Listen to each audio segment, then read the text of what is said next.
अच्छे और बुरे भावों की उत्पत्ति, ये 10 बातें प्रधान होती हैं। आपके अंदर अच्छे भाव आ रहे या बुरे भाव आ रहे तो उनमें ये 10 बातें प्रधान हैं। पहला, स्थान। आप कहां बैठे हैं, कहां रह रहे हैं, किस जगह खड़े हैं, आपको स्थान देख करके ही बर्ताव में उतरना है। जैसे मदिरालय है, आप वहां खड़े होंगे तो तमोगुण अपने आप बढ़ने लगेगा, आसुरी प्रवृत्ति बढ़ने लगेगी। ऐसे ऐसे जिस स्थान पर खड़े होने से, देखने से, बात करने से हमारी वृत्ति बिगड़ रही, उस स्थान का तत्काल त्याग कर देना चाहिए, वहां से हट जाना चाहिए। पहला है स्थान।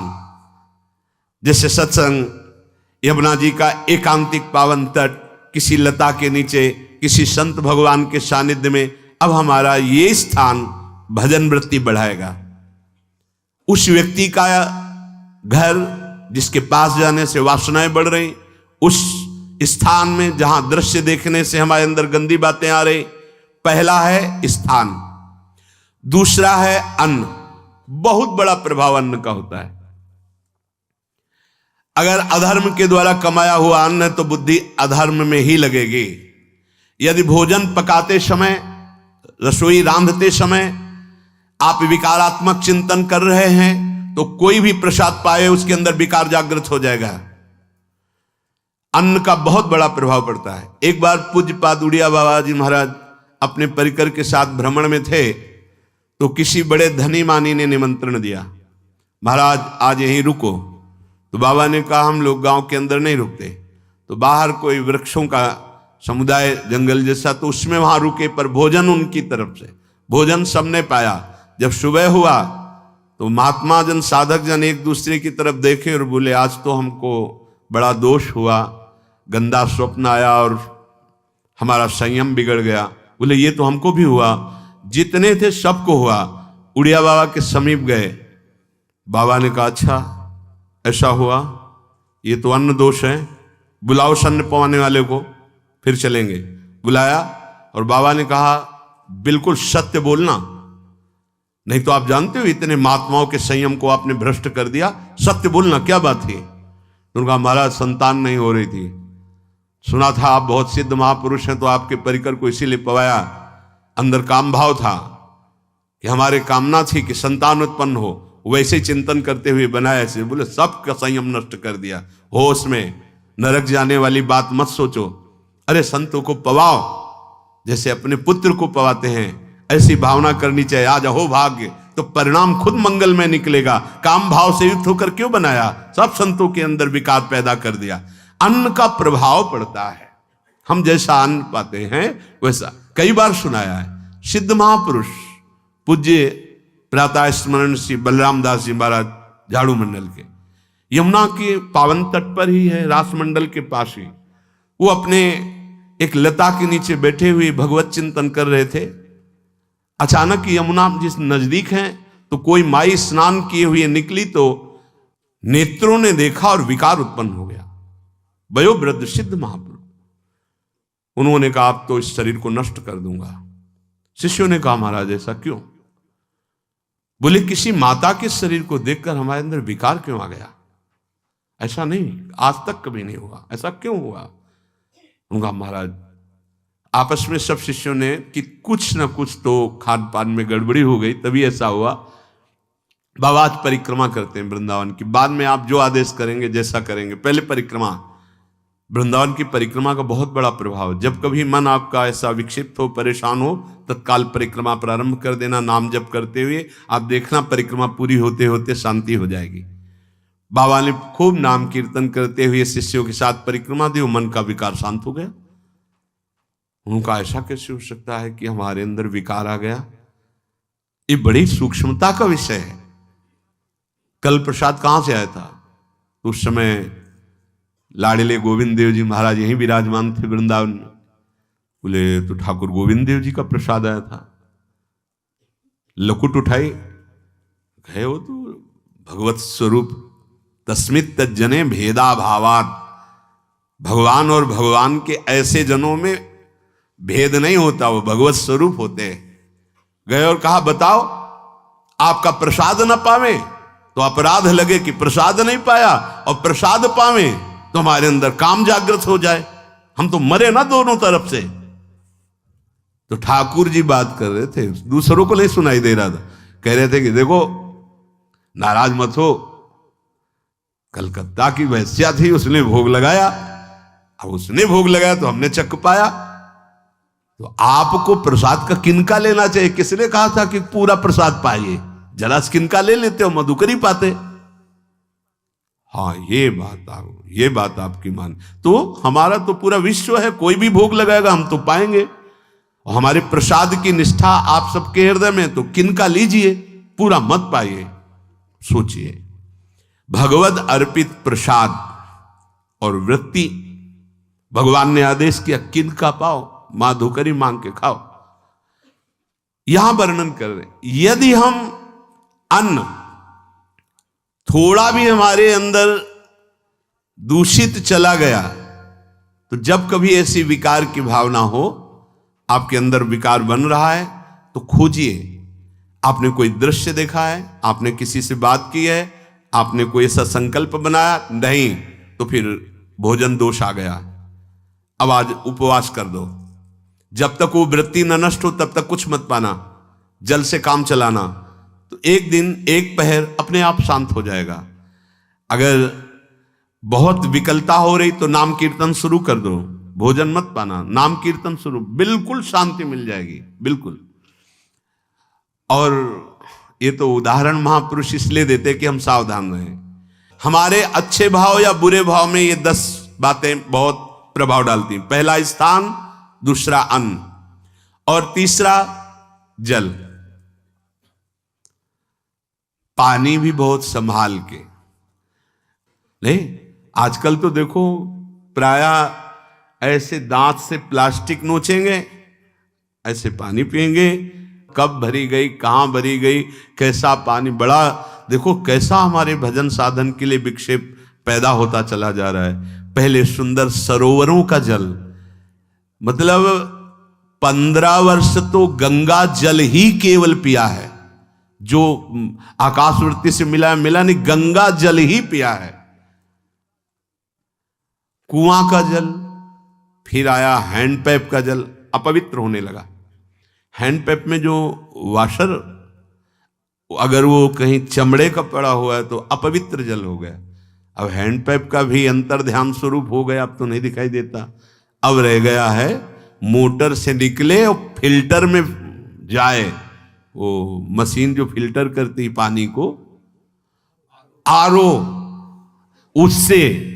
अब वो जिनके पास है तो है, नहीं तो परिक्रमा लगाया हो, आपको पानी पीने को नहीं मिलेगा। देखो कैसा समय आ गया। भोजन, पहले कोई दगाबाजी भोजन में तो नहीं करता था। गांव में जब जिसके यहां दूध बेचा जाता था ना, उसको बहुत लघु दृष्टि से देखा है, गाय माए एक बराबर होती है, ये दूध बेचता है। 10-5 किलो मठा तो आप ऐसे मांग के ले सकते थे, अगर अड़ोस पड़ोस में वो मठा मिल जाएगा। जब कोई उत्सव होता, फ्री दूध 100, 200, 500 किलो पूरे गांव के सब दे देते, कोई ऐसे बेचता था। अब दूध नहीं, जब बूढ़े लोग बैठते थे कहते थे पानी बिकेगा आगे चल के। आज पानी बिक रहा है, नहीं बिक रहा, पानी बिक रहा है। हमें लगता है सबको ही पैसे से ही पानी है, वो बोतलें नीली नीली नहीं, इतनी बड़ी बड़ी बिकती, उन्हीं से पानी पिया जा रहा है। आगे और समय जल का प्रभाव पड़ता है। जैसे हम गंगा जल पीते थे, सही कहते हैं, कई कई दिन जब भोजन नहीं मिलता तो पूरी पौष्टिकता गंगा जल से मिलती थी। गंगा माता के जल से ऐसा लगता था मानो हम परम पावन अमृत पान कर रहे हैं, सारी पौष्टिकता मिलती थी। कुएं का जल अपने आप में पौष्टिकता से युक्त होता, जो हमें चाहिए।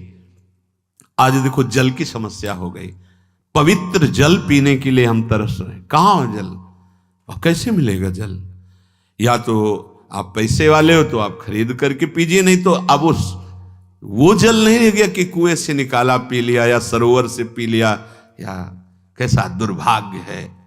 जल का बहुत बड़ा योग है साधना में। जैसे स्थान का तो परम पावन वृंदावन धाम, अन्न का तो अब हम भगवत प्रसाद पाते हैं। तो जल का बहुत बड़ा योग है। आज दूषित होता चला जा रहा है, क्योंकि अब हाथ की बात नहीं रह गई है कि आप सुंदर कुआं से जल लें या सरोवर से जल लें या आप नदी से जल लें। हाँ, स्वामी जी के लिए लिखा हुआ है कि रोज यमुना स्नान और रोज यमुना जल ही पान।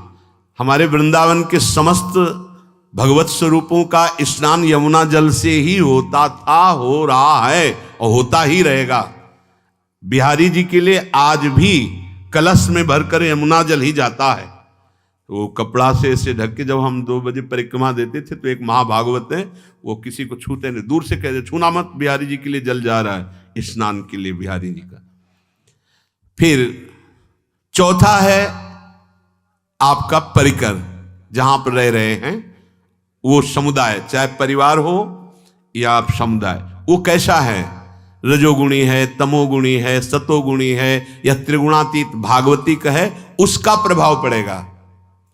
पांचवा है आपका पड़ोस, आसपास वाले घर, जैसा है वैसा प्रभाव पड़ेगा आपके ऊपर। पड़ोस निंदनीय है तो बंधन से युक्त होना पड़ेगा। लंका के पड़ोस में रहने के कारण अगाध महिमा वाले समुद्र को बांध दिया गया, रघुनाथ जी ने पुल बांधा और दंड देने के लिए तैयार हो गए थे सरकार, अग्निबाण संधान कर लिया था, पड़ोस के कारण ही तो ना, पड़ोसी रावण था, इसीलिए आस पड़ोस का बड़ा प्रभाव पड़ता है। फिर अगला है दृश्य, इस पे बहुत सावधानी की जरूरत है। ये मोबाइल भगवान चल गए हैं, बहुत विस्तार से चल गए हैं, अब कोई छोटा मोबाइल रखना नहीं चाहता, सब वो स्क्रीन वाला रखना चाहते, टच मोबाइल। दृश्य से बचो, बच्चों, जवानों, बूढ़ों, सबकी वृत्ति जो माया आकर्षित करती, जो दृश्य हम देखने के लिए अंदर से उल्लसित है, वो मोबाइल में सब है, चाहे भागवतिक और चाहे सांसारिक। तो भाई देख लो, गुण दोष में संसार है, अगर आप दोष ग्रहण करना चाहते हो तो दोष ले लो, गुण तो गुण। बहुत बहुत खतरनाक विषय है और बहुत लाभदायक विषय है। किसी संत की वाणी एक बार समझ में नहीं आई, अगर हम 10 बार सुने तो समझ में आ जाएगी, ये लाभदायक है। कभी कोई किसी से बात करनी, पहले जा तो पोस्ट कार्ड चलते थे, एक कार्ड, वो 15 पैसे का इतना बड़ा वाला आता था, 25 पैसे का बंद वाला लिफाफे में आता था, नीले नीले कागज का 15 पैसे वाला कार्ड, उसमें चिट्ठी जाती थी महीनों में। कभी यहां 1 मिनट में अमेरिका से बात कर लो, कितनी बढ़िया बात हो गई। उसका दुरुपयोग ना करो। अब हमारी इतनी चंचल वृत्ति है कि दुरुपयोग करने के लिए उत्साह बढ़ जाता है। बोले अब सब काम हो गया है, अब एकांत सेवन कर रहे हैं, अंदर से सिटकिनी बंद और मोबाइल भगवान का संग शुरू। 2-4 मिनट सत्संग और अच्छे दृश्य देखे, फिर बगले में वहां सब होता है कि आप बस उसको ऑन कीजिए, फिर जो मनोरंजन शुरू होता है, फिर उपासक मिटिया मेट हो जाता है। ये बहुत सावधानी की बात कह रहे हैं।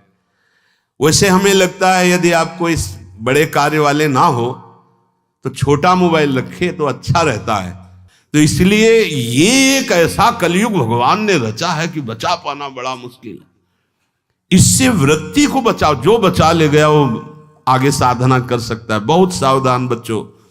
हमें लगता है यदि आपका मन चंचल हो, आपके शासन में ना हो, तो स्क्रीन वाला मोबाइल अपने माता पिता को दे देना चाहिए। और हम कहते रखो, छोटा वाला रखो, कभी कोई आपत्ति विपत्ति या सूचना देनी हो, बढ़िया काम करता है। जरूरी नहीं है इतना बड़ा लेके चलना।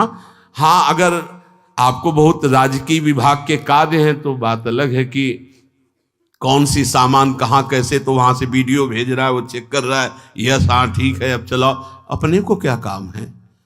सत्संग अगर सुनना है तो सत्संग सुनने के अलग यंत्र आते हैं, चला दे उसमें, वो इतनी बड़ी लगती है उसमें चिप, पेन ड्राइव ऐसे लगा दो और सत्संग सुनो। जरूरी वो दृश्य वाला रखो।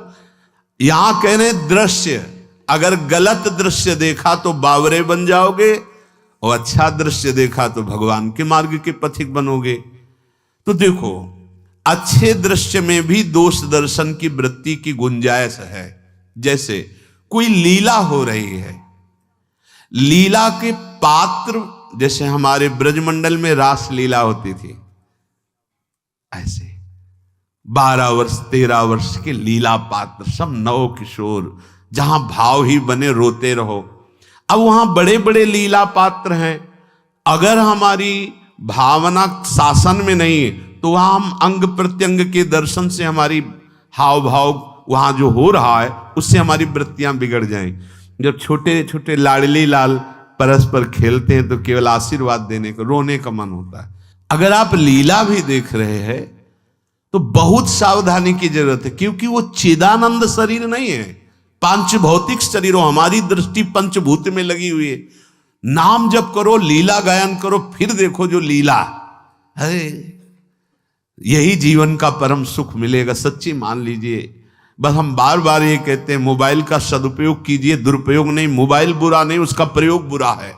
दृश्य और साहित्य, वैसे ही मनोवृत्तियां फिसलने वाली हैं, और जब ये आ गया कि फिसलाने में कितना लाभ है तो ऐसा कोई साहित्य और आलोचना, ऐसी कोई वार्ता ना करे जिससे हमारे अंदर गंदे भाव में, यदि अच्छी चर्चा करते तो अच्छे भाव आते हैं। देखो अभी ऐसी कोई भावुक चर्चा होने लगे तो सबका हृदय द्रवित हो जाएगा, और गंदी चर्चा हो तो हमारा हृदय विकार युक्त हो जाएगा। और कार्य, आप जो कार्य करते हैं उसका प्रभाव आपके मन के ऊपर पड़ता है।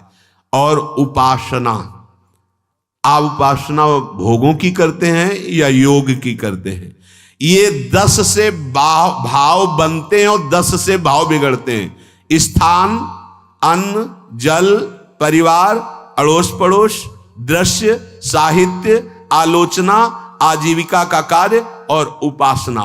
यदि ये भागवतिक हुए तो आपके अंदर भगवत भाव बढ़ेगा, और यदि ये रजोगुणी तमोगुणी हुए तो आपके अंदर आसुरी भाव बढ़ेगा। इन 10 से सावधानी पूर्वक व्यवहार होना चाहिए।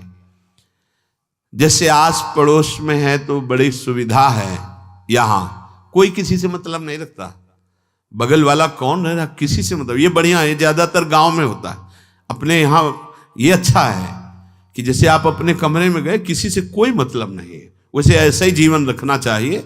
अड़ोस पर ये ज्यादा जो व्यवहार मित्रता बढ़ाने वाला विषय, ये धाम में नहीं है, वृंदावन में ऐसा नहीं व्यवहार रखना चाहिए। आपके पड़ोस में कौन रख रहा है आपका परिचय नहीं होना चाहिए, कौन कौन रह रहा है आपकी जानकारी नहीं होनी चाहिए।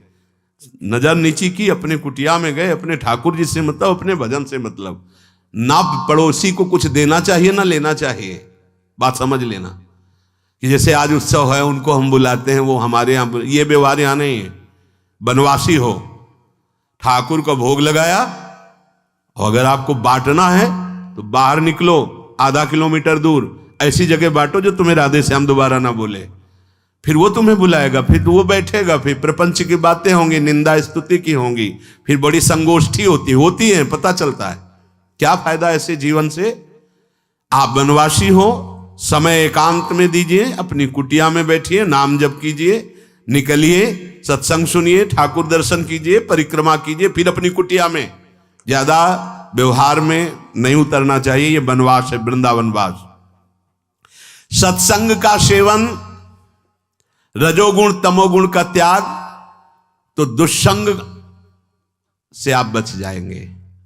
दुष्संग से बचने का मतलब है काम क्रोध मोह स्मृति भ्रंश बुद्धिनाश सर्वनाश कारणत्वात्। देवर्षि नारद जी कहते हैं, अगर दुष्संग का त्याग हो गया तो आप काम का, क्रोध का, मोह का, जो हमारी भगवत स्मृति का नाश कर देते हैं, जो हमारी बुद्धि का नाश कर देते हैं, जो हमारे सर्वनाश करने वाले हैं, इनका त्याग कर पाएंगे। कुसंग अगर हो गया तो इनका त्याग नहीं हो सकता, बहुत कठिन हो जाता है। भगवत संबंधी तत्वबोध होना या भगवत रहस्य लीला में प्रवेश पाना। जो अपनी इंद्रियों को भोगों में तृप्ति कराने की कोशिश कर रहे हैं, उनका चिंतन भोगों का ही होगा, तो कैसे तत्वबोध होगा, कैसे लीला में प्रवेश होगा? बस ध्यान देना है, कैसे हो पाएगा? क्योंकि जिस चित्त वृत्ति से भगवदाकार हमें वृत्ति करनी थी, वो तो हमने भोगों के चिंतन में लगा दी, भोग क्रियाओं में लगा दी। एक स्थिति होती है जब आपकी चित्त वृत्ति भगवदाकार हो गई है, तो व्यवहार में रहते हुए भी विषयान ग्रहणंत मुंचंत वा, खान पान उठना बैठना है, सब बाहरी क्रियाएं हो रही हैं, अंतर से वो अपने आराध्य देव में सदैव स्थित रहता है। उसका परिचय आपको जब ऐसे महापुरुष का सानिध्य मिलेगा, तो आप विषय सेवन करते हुए भी निर्विषय रहेंगे। आपके अंदर विषयों की प्रियता नहीं रह जाएगी। आपके अंदर एक प्रबल वैराग्य, ऐसी धारणा बन जाएगी, कुछ नहीं, कोई भी तुम्हें प्रभावित नहीं कर सकता। यद्यपि खान पान हर्ष आदि की सब व्यवहारिक वृत्तियां हैं, पर उस महापुरुष का प्रभाव ऐसा होगा कि आपका हृदय निर्विकार हो जाएगा। और बहुत ही त्याग की सब बातें की जा रही, लेकिन हृदय भी सही है, तो संग से विषय रंग बढ़ जाएगा। ये देखा गया है। हृदय अगर निष्प्रिय है, जिसका हम संग कह रहे हैं, तो उसका परिणाम निष्प्रिय निकलेगा। व्यवहार में कुछ भी हो, निष्प्रियता ही आपकी बढ़ेगी, निर्विकारता बढ़ेगी, क्योंकि उसकी स्थिति का संग हो रहा है, उसका प्रभाव पड़ रहा है। तो सर्वनाश की जड़ है विषय चिंतन। ये बहुत बड़ी बात है। विषय चिंतन सर्वनाश की जड़ है। यहां विषय भोग नहीं कहा, क्योंकि चिंतन का परिणाम भोग है। पहले चिंतन होता है। साधक ध्यायतो विषयान पुंसः संगस्तेषु उपजायते, संगात् संजायते कामः, कामात् क्रोधो विजायते, क्रोधात् भवति सम्मोहः, सम्मोहात् स्मृति विभ्रमः, स्मृति भ्रंशात् बुद्धिनाशो, बुद्धिनाशात् प्रणश्यति सर्वनाश। कैसे हुआ? ध्यायतो विषयान पुंसः, विषयों का चिंतन। इसीलिए अनन्यश्चिन्तयन्तु माम भगवान आदेश करते हैं। विषय चिंतन न होने पावे, बिना चिंतन किए आपको कोई भी सुख नहीं मिल सकता। आप देख लीजिए, जगत के किसी भी भोग का सुख नहीं मिल सकता। चिंतन से ही आपको सुख की अनुभूति हो रही है। अगर आप चिंतन ना करें तो आपको कोई सुख नहीं मिल। आप चिंतन उसका घसीट लिया गया। अगर सुख होता तो भोग में मिल जाता, नहीं मिला। क्यों? कि बोले चिंतन नहीं। किसी को किसी गाढ़ विषय के चिंतन में फंसा दे, फिर उसके सामने भोजन रख के खीर में नमक डाल दे, सब्जी में चीनी डाल दे और गाढ़ विषय में फंसा दे। तुम्हारा लड़का जो अकेला था, वो ऐसा ऐसा दुर्घटना हो गई, वो अस्पताल में, अब जल्दी से भोजन पाओ और निर्णय बताओ। वो बिल्कुल नहीं बता पाएगा कि खीर में नमक था, सब्जी में चीनी थी। उसका चिंतन वहां फंस गया। अगर ऐसे चिंतन हमारा प्रियाजू में फंस जाए तो संसार के सब क्रियाएं होते हुए भी वो परमहंस है, वो विदेह है। चिंतन, हम लोग चिंतन में चूक कर देते हैं, तो फिर क्रियाओं में हमको बंधना पड़ता है। नहीं, सच्ची माने कोई भी क्रिया उसे बांध नहीं सकती। तो क्या जिनका भगवत चिंतन होता है वो असत क्रियाएं भी करते हैं क्या? तो बोले जब चिंतन ही नहीं तो असत क्रियाएं कैसे हो सकती है? पहले क्रिया के असत चिंतन होता है। आप देखना, कोई भी कार्य पहले चिंतन होता है। इसीलिए यहां कह रहे हैं ध्यायतो विषयान पुंसा संगस्तेषु उपजायते। पहले, सबसे पहले विषय का चिंतन होता है। अगर विषय का चिंतन ना होने पावे तो आपको कोई फंसा ही नहीं सकता भोग, कोई भी भोग नहीं फंसा सकता। जहां विषयों का चिंतन हुआ तो संग की प्राप्ति, विषय भोग की प्रबल इच्छा, प्रबल आसक्ति, और वो जो चिंतन हुआ था वही आपको सुख दे रहा है। वही, वहां सुख नहीं है, आपके चिंतन का वहां सुख। जैसा चिंतन, अगर आपका चिंतन विक्षिप्त कर दिया जाए, एकाग्र ना होने पाओ, तो किसी में आपको सुख नहीं मिलेगा पक्का।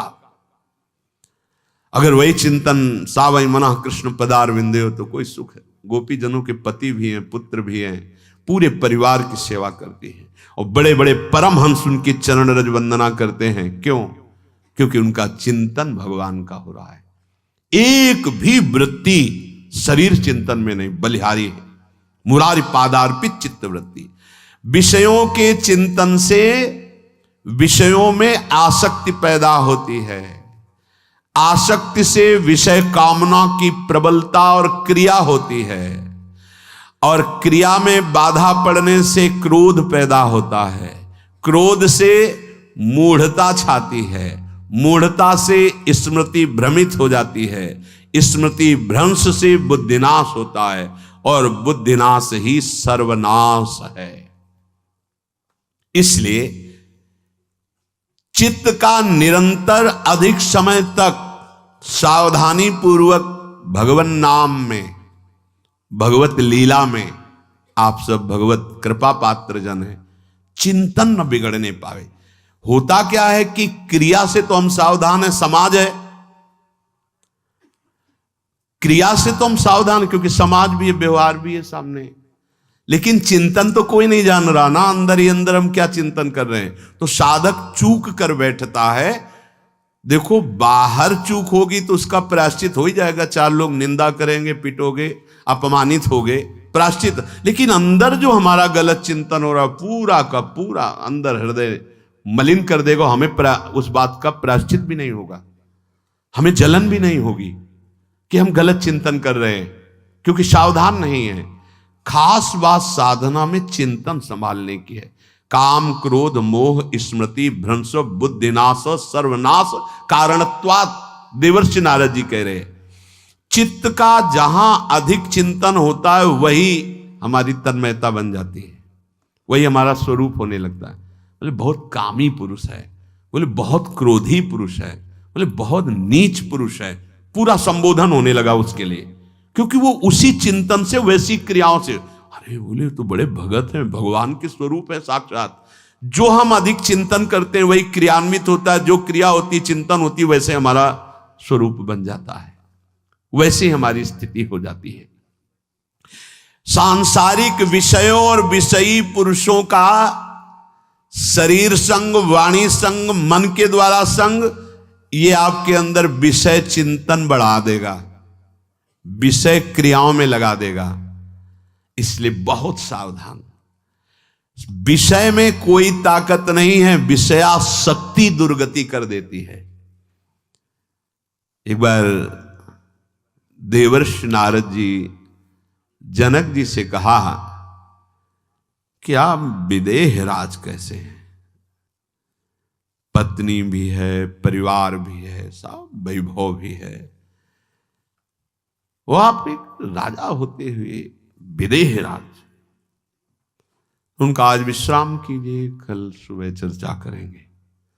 तो रात्रि में अपने शयन गृह में देवर्षि नारद जी को शयन कराया और अपनी अर्धांगिनी से कहा कि आप जाकर शयन कीजिए देवर्षि नारद जी के साथ, जो आज्ञा। अब वहां देवर्षि नारद जी के समीप जब नारद जी ने देखा कोई स्त्री, तो शकिल गए और शकिल गए। वो तो आज्ञा जैसी हुई थी, जब दीवाल मिली तो दीवाल की तरफ मुंह करके लेटे रहे। अर्धरात्रि में उठी और चली गई। देवर्षि नारद जी सुबह गए और कहा कि ये क्या मजाक था आपका, यदि आपको ऐसा ही व्यवहार करना था तो आप हमसे कह देते तो हम बाहर जाकर शयन करते, आपने ऐसा क्यों किया, क्या हुआ महाराज। जब हम वहां शयन कर रहे थे, कुछ रात्रि व्यतीत होने पर आपकी अर्धांगिनी आई और लेट गई सैया पे। उनको पता नहीं कि एक देव ऋषि के साथ ऐसा व्यवहार नहीं कर। फिर क्या हुआ महाराज, फिर हम और खेलते गए, फिर दीवाल मिली तो उधर मुंह करके फिर सो गए। तो तुमने स्त्री को दीवाल नहीं समझा, दीवाल को दीवाल समझा। यही आप में और हम में फर्क है। आपके लिए जैसे दीवाल निश्चिंतता का कारण है, ऐसे ही हमारे लिए स्त्री होते हुए भी वो दीवाल की तरह ही है, किंचन मात्र विकार उत्पन्न नहीं कर सकती। यही अंतर है। इसी बात से हमको विदेहराज कहते हैं। ये स्थिति अब कह दे स्त्री शरीर और दीवाल में क्या ज्ञान की विशेषता, वो जड़ है और चैतन्य नहीं। ये शरीर भी जड़ है, चैतन्य आत्म तत्व है। पंचभूतों से दीवाल बनी है।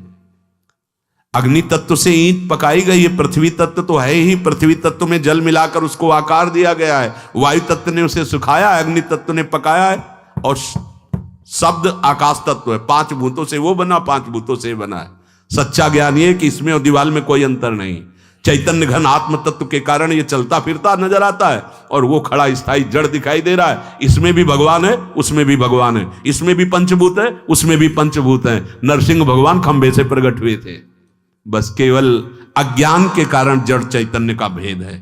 तब समझ में आया। ये जो हमारे अंदर भोगों की आसक्ति है, यही कामना प्रकट करते, यही पाप प्रकट करते, यही हृदय को मलिन कर। इसलिए हम अपने चिंतन को संभालें।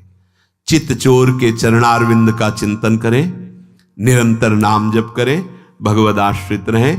प्रभु अपने भक्तों की रक्षा करते हैं, जैसे मां अपने बच्चे की। करूं सदा तिनके रखवारी, जिम बालक राखे महतारी।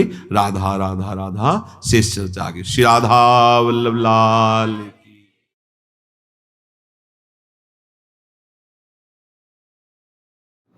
इसलिए सभी भगवत प्रेमी समाज और परिवार के साथ साथ अपना भी ध्यान रखें।